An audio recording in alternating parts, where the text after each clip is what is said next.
Yeah, but keep going on with the flat Earth. Well, here's what I tell people about flat Earth and what that means. It just means that the Earth shows no convexity. It doesn't have to mean anything more than that.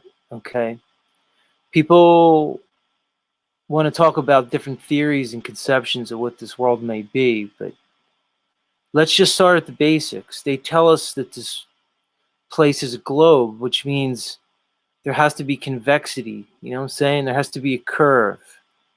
They tell us that this world is a certain size, which means based on the size they tell us, you can use very simple geometry to figure out what the curvature rate should be. All right. When you examine this world and you examine things like large scale engineering projects and all kinds of different things, you quickly find out that the idea of this world that they told us and the size that it is, this globe that they presented and the size that it is, you know, in no way does it match up with what we experience and see in reality. You know, what we could see obviously in reality is that there is no curvature, and especially with the formula that they give us. You understand? Um, Yeah. so it doesn't have to go any further than that. You know, it's just discovering this world seems to be level and horizontal. Water doesn't show any evidence of convexity, right? When you examine water and how it lays, water lays flat, you know. Right. Water lays flat and level. We define the idea of level by water. Think about that, OTW. Water is what we use to define level. When you are doing engineering and you're building a building, you use a spirit level. You use water to define level. Yeah, You see but what I I mean? answer this though, and I'm not like trying to be the devil's advocate though. But look, when you're You, looking at it, that bubble inside, the bubble is round. It's it's curved. The water's curving. So well, there's something that makes that water curve and become a so bubble. here's the thing. Water can curve, like raindrops curve, you know. Right. It's typically called surface tension, but what the reality is large bodies of water lay level and flat. Large bodies of water show no curvature. I wonder what society would look like if we really had all the true information would it really be chaotic, or do you think it would be harmony in the world, and everybody would live in this syncretistic So, yeah. what do I you think? choose I choose to believe, you know, I'll say it, I'm saying believe for a reason because I choose to believe that humans when they're left to their own devices and left to exist naturally in communities and villages and tribes and exist in a communal way, I believe that humans will function naturally. It doesn't mean there will be no conflict, but I think it would be more in line with something more with a conception of morals or God, right? Where Yeah, more of humanity a would flourish. like a higher conception of humanity. Because I'll put it like this, OTW.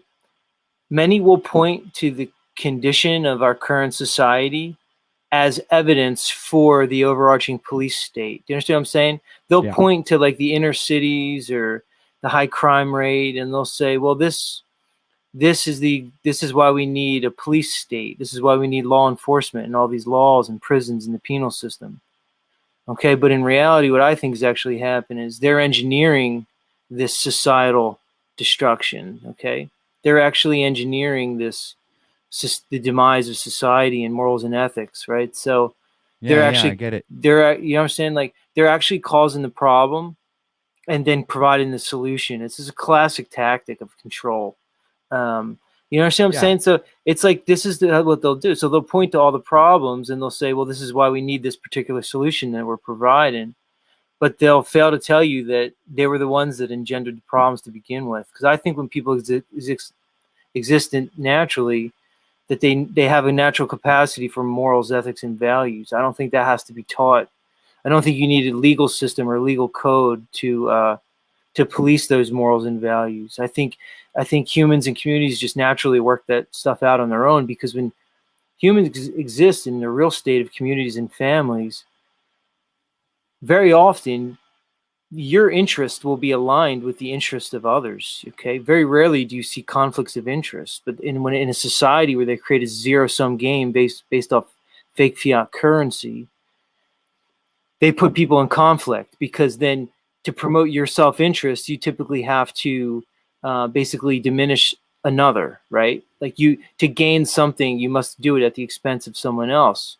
But Right. that's only, in my opinion, only a product of the system that they've created. Because when I look at humans naturally, like, say, look at a natural tribe or something like that, I see people's interests that are basically collective. I think conflict of interest, would be much less common, right? So if we all had an Yeah. interest in survival together, well, think about that. You can look at even communities now that exist, like the Amish community, and you see how they operate even these times. I've experience with the Amish community. I worked very closely with a number of Amish families for years in my profession.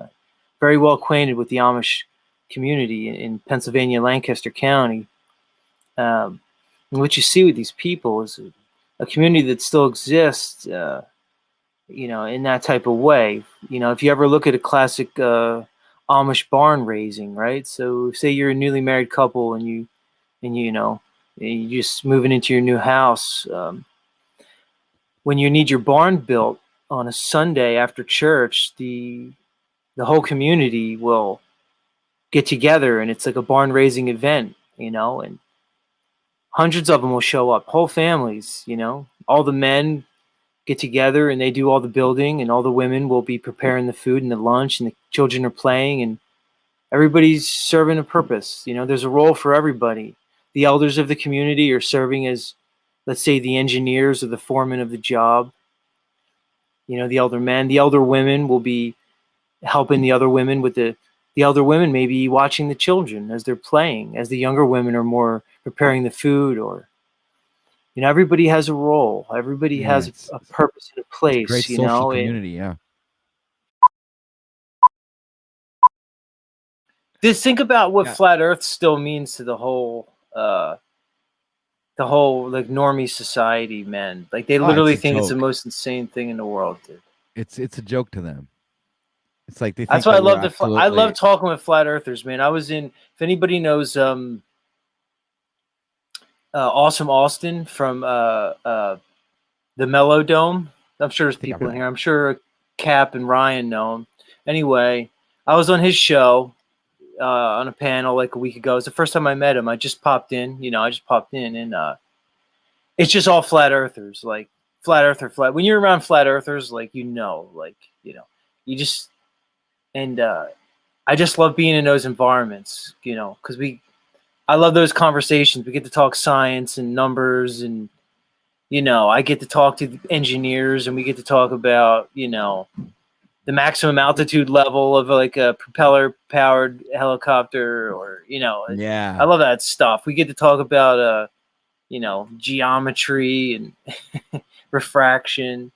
Some of that stuff I like. You know why? Because we can have these conversations and they're nice, and they're theoretical and they're philosophical. But when you're talking about the Earth, and it's just pure science, man. And I love that, because there's a concreteness to science. You don't have to argue. I was telling Martin last night. You don't have to argue science. Science. You don't debate science. No, Okay. it's something Science that is a you build. method.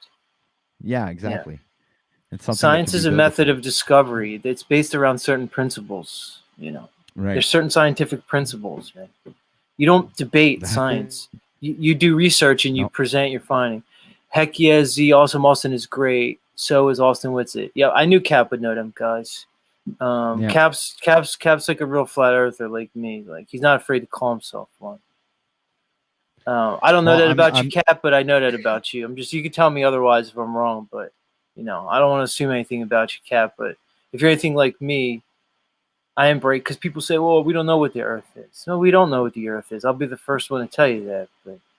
But I can tell you is the Earth evidences that it's level and horizontal.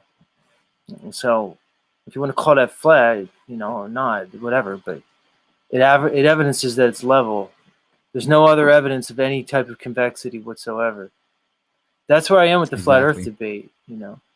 Yeah, right there, Cap. That's where I am with the flat Earth debate, because people want to debate people like me and Capalicious and people who aren't afraid to call themselves flat earthers. And people want to debate us. There's no debate to be had. I'll entertain a dialogue with a person. If they want to have a conversation with me and have a civil dialogue, we can talk about it. But I'm not going to sit there and Yeah. debate them, because they're not going to play. People, OTW, bro, a debate is a very specific thing. A debate has a moderator and very specific rules, Debates Yep. have rules because they tend to get emotional. We're emotional. Of course we are. So you have to create a construct where people can dialogue, where there's rules. So if you're going to talk about a debate, you talk about rules. You talk about rules in debating, right? So people say they want to debate. Well, getting two people on a podcast yelling at each other, that is no debate. That's pointless, No, because you're only bringing in your personal opinions instead of bringing up facts. Yeah. And you're in other words, all you're doing is fighting over your personal opinions and not literally debating the subject at hand, which would be much more nourishing for people if they both would bring up pertinent points and factual things that like the flat earthers do. And that's one thing that I appreciate of that community, is that the everything is rock solid. The globe is dead. OTW. Guaranteed. There's no globe. I know that's that. That's for sure. That's in my heart. I know for sure, as it's a guaranteed fact. I know from my heart that is the truth. What the Earth is truth beyond is objective, that, right? Truth. Well, I think truth is objective, but I think our interpretation of it is subjective. Yeah, exactly. That's what I meant. I think truth exists in the abstract. I think in the ideal, but I think truth is subjective.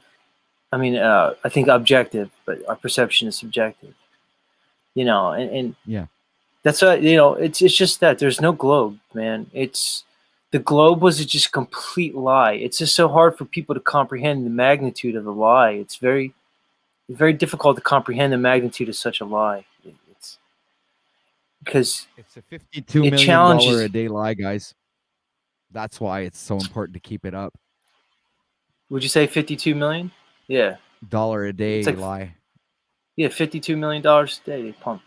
Who knows what they're doing with that money? They could be doing nothing with it. They could just be lying.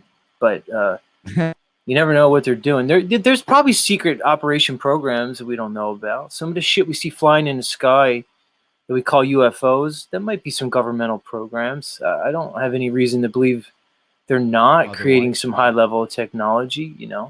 We know there's high levels of technology. They probably know more about energy than they're giving us. They probably understand the Tesla coil, and they're keeping it from us. Yeah, I think the Tesla coil is a real thing. And it might not be the exact Tesla coil, but the principles behind it are sound.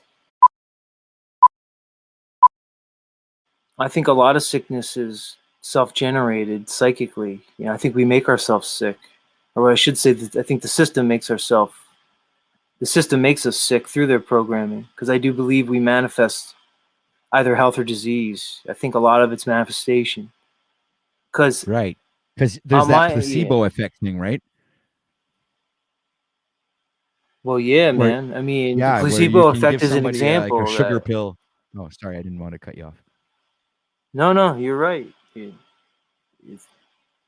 exactly right. The placebo effect evidences that idea, that where, the way you think literally influences your body. Because, dude, the idea that your mind and your body are disconnected is not true at all, man. It's just all one thing, dude.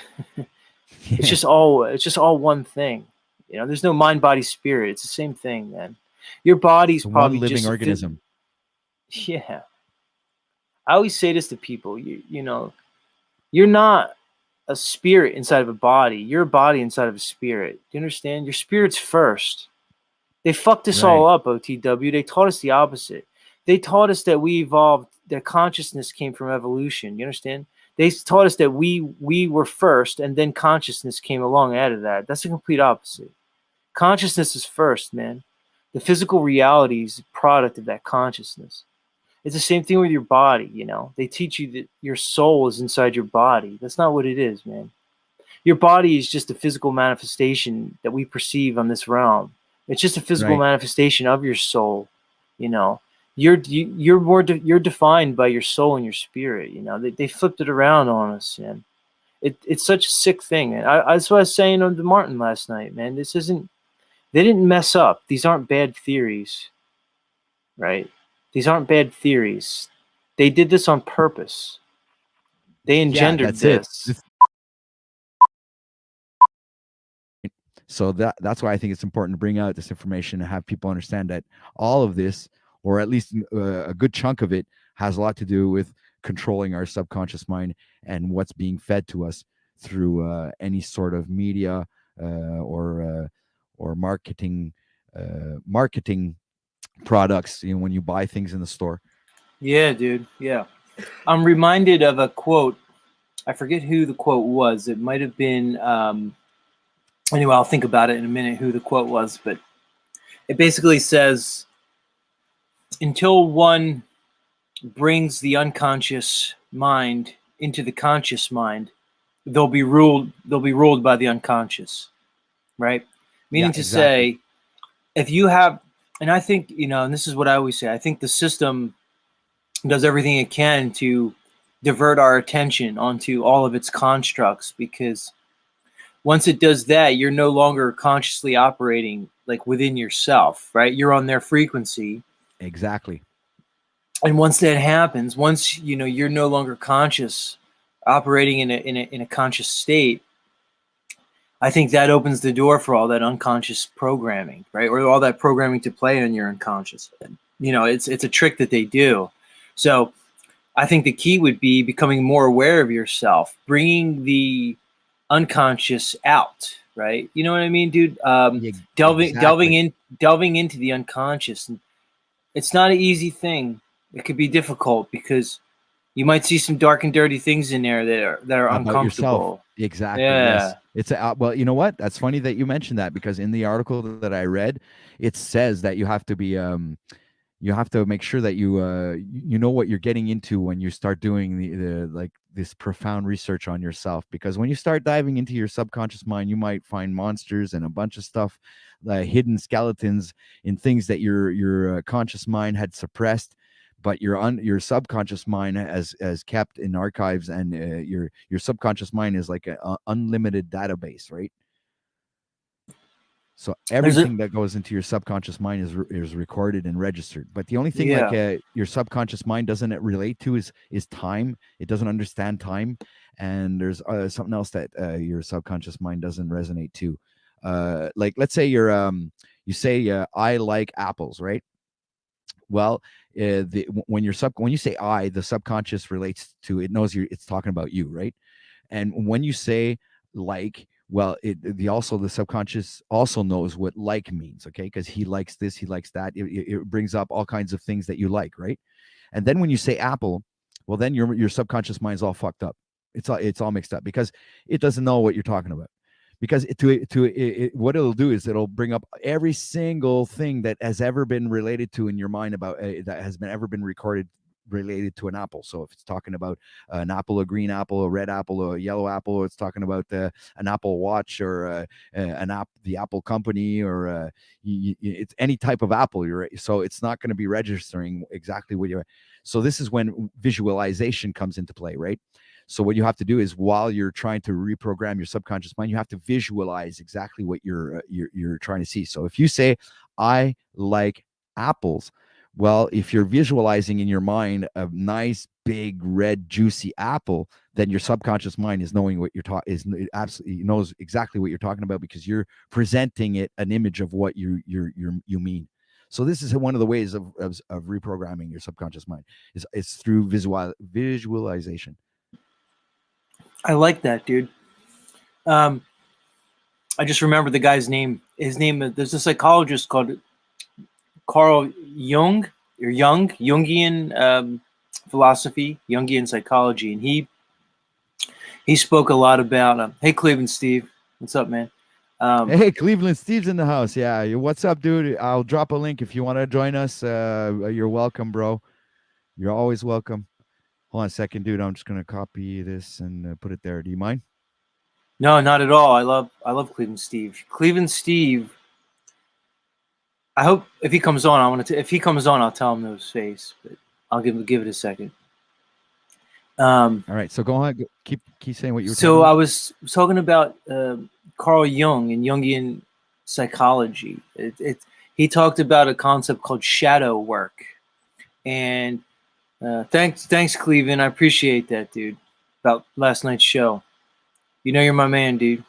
So Carl Jung and Jungian psychology, he talked about shadow work and the integration of the shadow. You know, when you really look at it, it's kind of like what we're saying here. It's really going inside and trying to look and evaluate your motivations on a deep level, you know, because we all behave in certain ways. And like you're saying, if one is not operating from a conscious state, their behavior is going to be dictated unconsciously, usually by indoctrination and programming, right? Right. So he talked about the importance of what's called the shadow self, is really going inside and looking at the thing. It's almost like the thing that you hate most is probably the thing you have to look at, because you probably hate it because there's something about that thing that's inside you. For instance, I had this like boss that I really hated, you know what I mean? And I hated this person so bad because they were just really a bad behavior, right? They were like they just did bad stuff.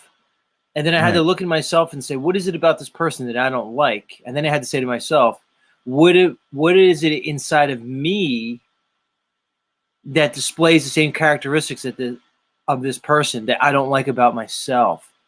Almost saying that That's called introspection.